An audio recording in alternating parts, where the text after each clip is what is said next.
Stage 4 మోకాళ్ల అరుగుదలకి నొప్పి లేకుండా కీళ్ల మార్పిడి ఆపరేషన్ చేయబడును. Doctor Ramesh Gajula, endoscopic spine ortho surgeon and pain physician, Panacea spine pain ortho and sleep centre, Uppal, Hyderabad. Right, can you give us a confidence అంటే మీ కార్యకర్తలకి, మాకు కాదు. సో జనరల్గా గతంలో బీఆర్ఎస్ పార్టీ అధికారంలో ఉన్నప్పుడు బీఆర్ఎస్ పార్టీ నుంచి టికెట్ రాని వాళ్ళంతా బీజేపీ కండువాలు కప్పుకొని తర్వాత జెడ్పీటీసీలుగా, ఎంపీటీసీలుగా, కొన్ని సందర్భాల్లో మొన్న ఎన్నికల్లో ఎమ్మెల్యేలుగా పోటీ చేసిన వాళ్ళు కూడా ఉన్నారు.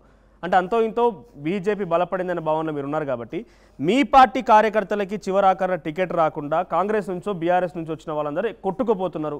ఈసారి మీరు ఆల్రెడీ చాలా మొదటి నుంచి ఏబీవీపీ నుంచి మొదలుకుంటే ఈరోజు వరకు కూడా బీజేపీని పట్టుకున్నారు కాబట్టి రోజు చాలా ప్రూవ్ అయింది ఏంటంటే బీజేపీ కష్టపడ్డ కార్యకర్తలకు అవకాశం ఇస్తుందని. మీరు ఇస్తారు అట్లా ఇప్పుడు రేపటి రోజున మీ ఆధ్వర్యంలో టికెట్ ఇష్యూలో ఇప్పుడు క్రైటీరియా పేరిట బీఆర్ఎస్ వాళ్ళకో మళ్ళీ కాంగ్రెస్ వాళ్ళకో పోయే అవకాశం? క్రైటీరియా ఓన్లీ బీజేపీ స్ట్రాంగ్ కార్యకర్తను కాదు.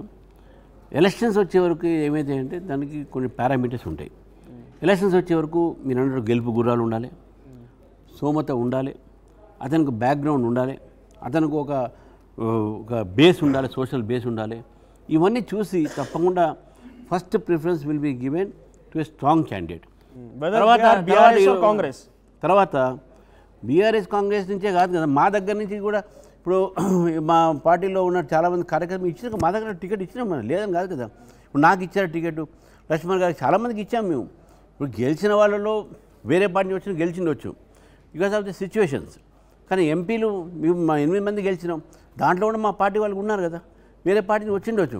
రాజకీయాలు ఎట్లుందంటే మేము బేస్ పెంచాలి అనే సమయంలో డెఫినెట్గా మా బేస్ పెంచే సమయంలో మాకున్నటువంటి ఒక పరిస్థితిలో మా ఇతర పార్టీ నుంచి నాయకులు ఏమైనా వస్తారంటే, ఏమైనా సోషల్ బ్యాక్గ్రౌండ్ క్యాస్ట్ లీడర్స్ వస్తారంటే మీకు కాదు అన్నాం, ఎందుకంటే మా పెంచుకోవాలి. మా దగ్గర సర్వవ్యాపి సర్వస్పర్శిన.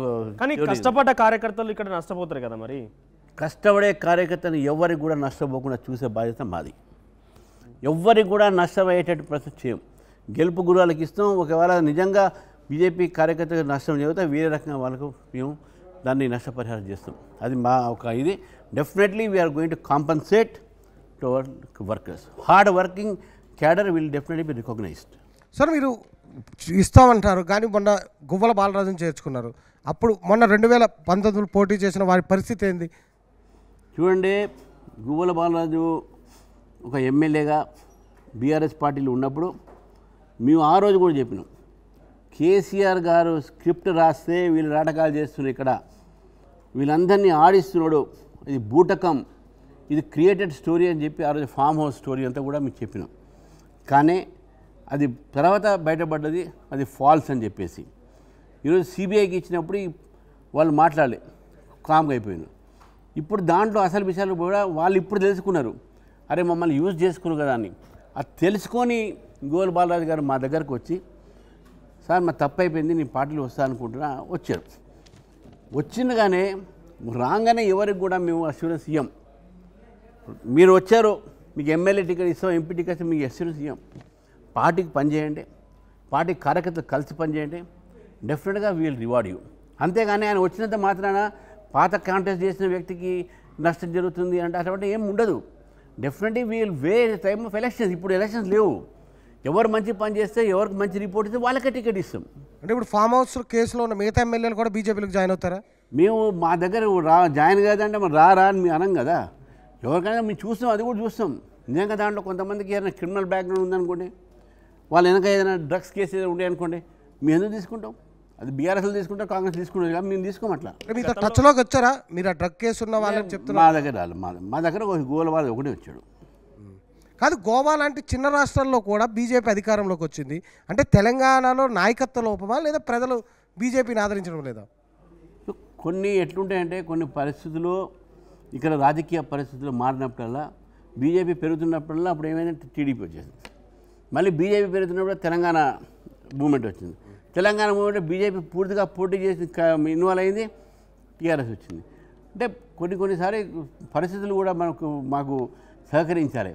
కానీ భగవంతుడు తప్పకుండా ఈ పరిస్థితులు సహకరిస్తే బీజేపీకి మంచి రోజులు ఉన్నాయి, బీజేపీతోనే ప్రజలు ఉన్నారు, పరిస్థితులు కూడా బీజేపీతో ఉన్నాయి. ఇప్పుడు మీరు టీడీపీ మాట తెచ్చారు కనుక ఇప్పుడు చంద్రబాబు నాయుడుతో మీరు పొత్తులో ఉన్నారు జాతీయ రాజకీయాల్లో. అలాగే వచ్చే జూబ్లీహిల్స్ ఉప ఎన్నికల్లో నందమూరి సుహాసినికి టికెట్ ఇప్పిస్తున్నారు టీడీపీ తరపున. ఆల్రెడీ బీజేపీ పెద్దలతో చంద్రబాబు మంతనాలు జరిగాయి అంటున్నారు.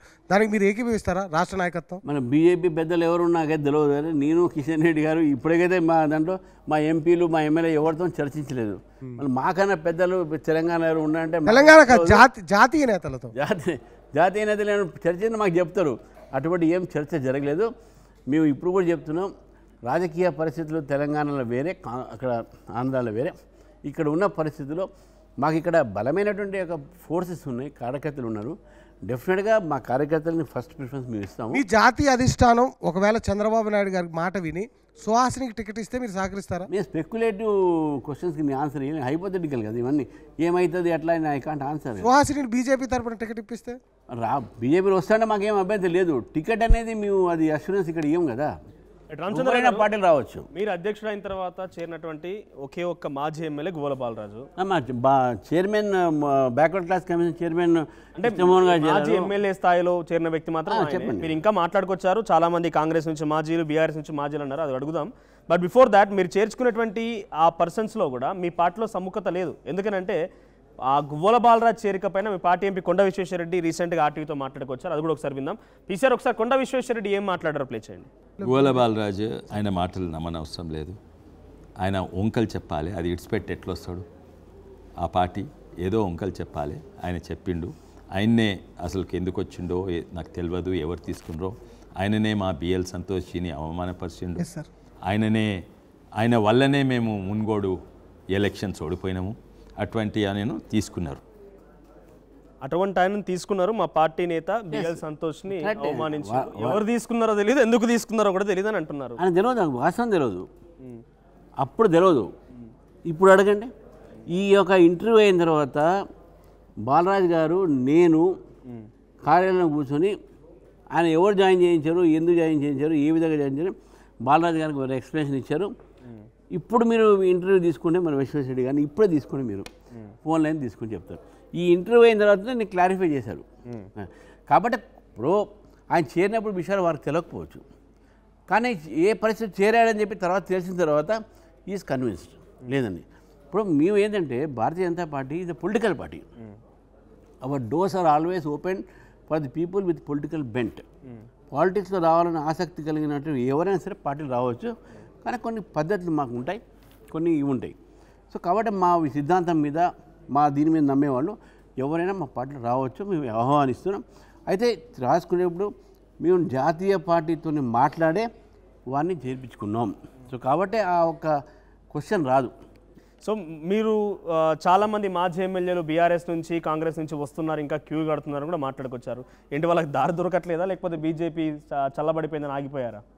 అంటే ఇప్పుడు వాతావరణం కూడా కాదు కదా, ఇప్పుడు పరిస్థితులు కూడా ఇప్పుడు ఎలక్షన్స్ దగ్గర వస్తున్న కొద్దీ కొంతమంది స్థానిక ఎన్నికలు ఉన్నాయి, తర్వాత స్థానిక ఎన్నికల్లో కార్పొరేషన్ స్థానికంగా మనోజ్ గారు స్థానికంగా జెడ్పీటీసీలు, ఎంపీటీసీలు, మాజీ సంబంధించిన వాళ్ళు చాలామంది మా పార్టీలో వేరే పార్టీని చేరుతున్నారు.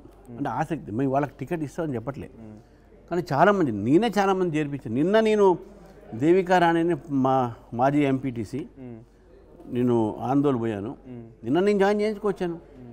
ఇప్పుడు ఏ స్థాయిలో ఆ స్థాయిలు ఉంటాయి. మీరే సందర్భం కాదు అంటున్నారు. మరి ఈ వాతావరణంలో బీజేపీ ఎందుకు అనుకూలంగా మార్చుకుంటున్నారు? మరి చేరే ఒకరిద్దరైనా కూడా ఎందుకు అనుకూలంగా? నేను ఎమ్మెల్యేస్కు ఎంపీస్కి అన్నా, నేను ఎమ్మెల్యేస్కి ఎంపీస్కు ఇప్పుడు ఎలక్షన్స్ 3 ఏళ్ళు ఉన్నాయి సార్. ఇంకా అంటే ఎలక్షన్ అప్పుడు ఎలక్షన్స్ ముందే వస్తారు ఎవరైనా రాజకీయంగా.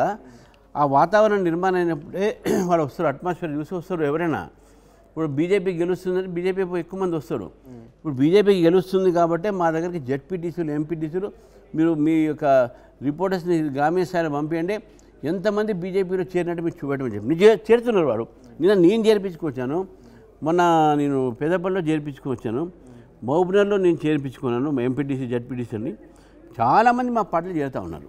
తెలుగులో న్యూస్కి ఫాస్టెస్ట్ యాప్ ఇప్పుడు టోటలీ న్యూ అవతార్లో జస్ట్ 5 seconds లో complete news.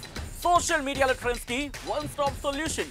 Live TV app voice search option తో ఇప్పుడే డౌన్లోడ్ చేయండి లేదా అప్డేట్ అయిపోండి. యాప్ లింక్ డిస్క్రిప్షన్ లో ఉంది.